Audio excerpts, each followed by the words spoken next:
एक वक्त की बात है, एक गांव में एक अंडों का व्यापारी था जो एक दरख्त के नीचे बैठकर अंडे बेचा करता था। उसने अंडों की कीमत 4 रुपए रखी हुई थी, इसलिए उसके अंडे जल्दी बिक जाया करते थे। काका अंकल 1 दर्जन अंडे दे दो, जरा मोटे मोटे अंडे देना। हाँ हाँ बेटा, बेफिक्र रहो, मैं आपको मोटे मोटे अंडे ही दूंगा। कभी ऐसा भी हुआ है कि मैंने आपको छोटे छोटे अंडे दिए हो? हाँ कल ही दिए हैं। मेरी बेगम तो कह रही थी ये अंडे मुर्गी के लेकर आ रहे हो या चिड़िया के। बड़ी मुश्किल से उसे यकीन दिलवाया कि ये अंडे मुर्गी के ही हैं। बस बेटा, बीच में 1-2 अंडे छोटे आ जाते हैं, तुम फिक्र मत करो, मैं आज तुम्हें मोटे मोटे अंडे दूंगा। फिर वो आदमी उसे पैसे देकर उससे अंडे लेकर चला जाता है और वो बुजुर्ग आदमी पैसे गिने बगैर ही रख लेता है। फिर जब वो शाम में हिसाब करता है तो पैसे काफी कम होते हैं। ये क्या, आज मैंने 400 अंडे बेचे हैं, लेकिन पैसे तो 50 अंडों के कम हो रहे हैं। कहाँ चले गए हैं पैसे?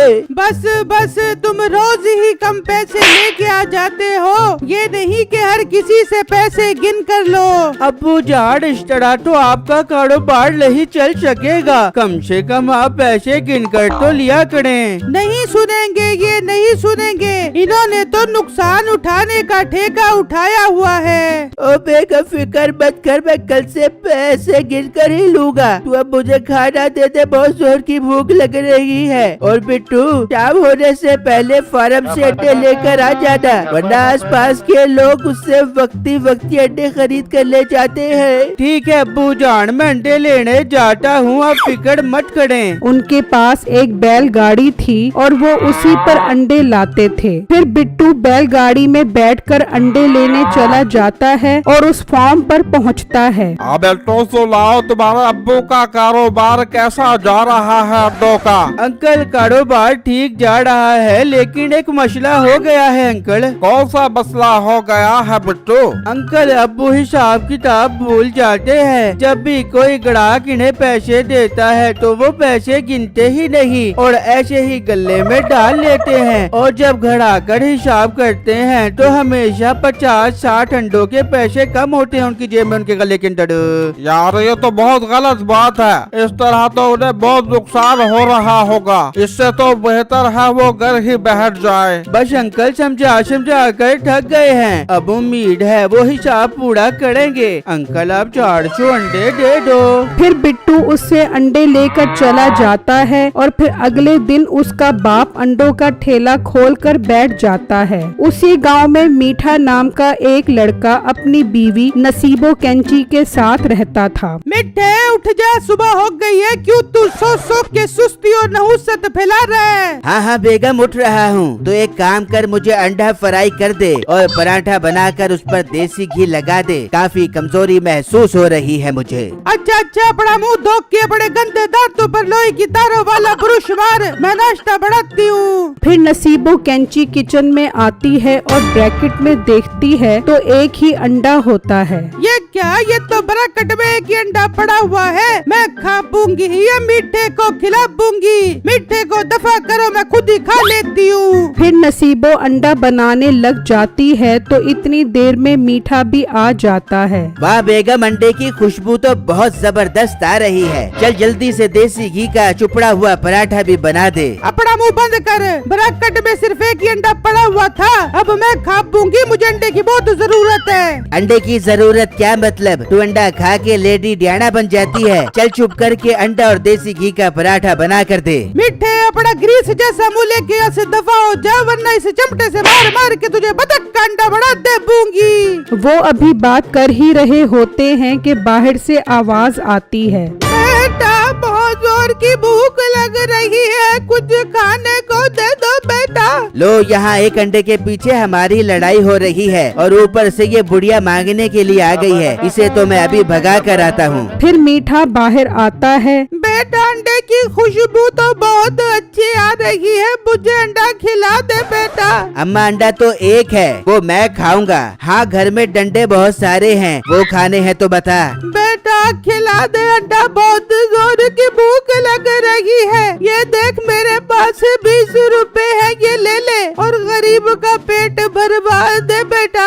ये सुनते ही मीठा सोचता है, वाह, 4 रुपए वाला अंडा 20 रुपए में, ये अच्छा सौदा है। अच्छा अम्मा, दे 20 रुपए, लाकर देता हूँ तुझे अंडा। फिर मीठा उससे 20 रुपए लेकर अंदर आता है। यार, बूढ़ी फकीर औरत आई है, बेचारी बहुत भूखी है, तू अंडा दे दे, मैं उसे खिलाता हूँ। तुझे मैं अभी बाजार से ला देता हूँ। ये देख 20 रुपए में मुझसे 4 रुपए वाला अंडा खरीद रही है। मिठे तू 5 मिनट पहले आ जाता, अब तो अंडा पराठे के साथ मेरे पेट के अंदर हजम होने की तैयारियां कर रहा है। कोई हाल नहीं है बेगम तेरा, अब मैं उसको क्या कहूँगा। भगा दे मीठे, उसको भगा दे और मुझे 20 रुपए के 5 अंडे ला दे, मैं तुझे अंडों का आमलेट बना के खिलाती हूँ। फिर मीठा बाहर आकर उस बूढ़ी औरत को भगा देता है और उसके 20 रुपए लेकर उस अंडे वाले के पास जाता है तो वहाँ वही ग्राहक खड़ा होता है। वो उससे काफी सारे अंडे खरीदता है लेकिन पैसे बहुत कम देता है। मीठा बहुत हैरान होता है कि उस बूढ़े आदमी ने पैसे गिने बगैर ही गले में रख लिए हैं। फिर जब वो ग्राहक जाता है तो मीठा भी उसके पीछे जाता है। ओए चालाक आदमी, बहुत सियाना बन रहा है ना तू।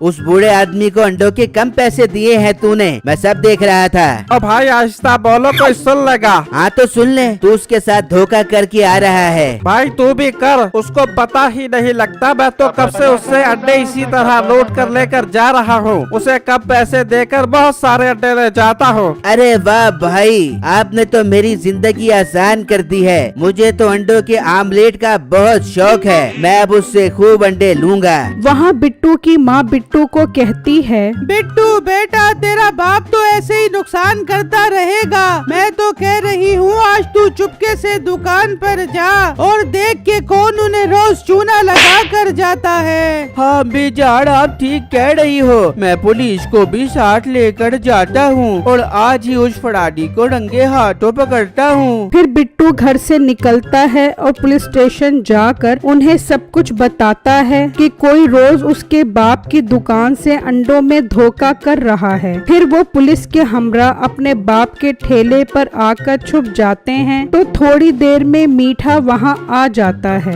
अंकल 4 क्रेट अंडों के दे दो। फिर वो आदमी उसे 4 क्रेट अंडे देता है और दूसरे ग्राहक से बात करने में लग जाता है तो मीठा उसके गले में 20 रुपए फेंक देता है। अंकल, मैंने आपके गले में अंडों के सारे पैसे रख दिए हैं। ठीक है बेटा, तुम जा सकते हो। बिट्टू और पुलिस वाला मीठे की चालाकी देखकर बहुत हैरान होते हैं और उसे रंगे हाथों पकड़ लेते हैं। बहुत सियाना बन रहा है ना तू। हम पीछे से देख रहे थे, तू अंडों के कम पैसे दे रहा था। पुलिस इंस्पेक्टर साहब, ये तो बहुत अरसे से इस तरह कर रहा है, ये अब हमारे हाथ आया है। पुलिस इंस्पेक्टर साहब, मुझसे कसम उठवा लो, मैंने तो आज ही कम पैसे दिए हैं। एक और बंदा है, वो तो इससे रोज धोखा करके जाता है। अपना मुंह बंद कर, चल हमारे साथ थाने, तेरी तो हम सारी फराटियाँ निकालते हैं। मीठे को उस बूढ़ी औरत की ऐसी बद्दुआ लगी कि किसी और की चोरी मीठे के गले पड़ गई। फिर कुछ दिनों बाद दूसरा बंदा भी पकड़ा जाता है और अब उनको अंडों में भी अच्छा खासा प्रॉफिट होने लगता है। मेरी वीडियो को लाइक और मेरे चैनल को सब्सक्राइब कीजिएगा और मुझे कमेंट बॉक्स में जरूर बताइएगा कि आपको मेरी स्टोरी कैसी लगी। शुक्रिया।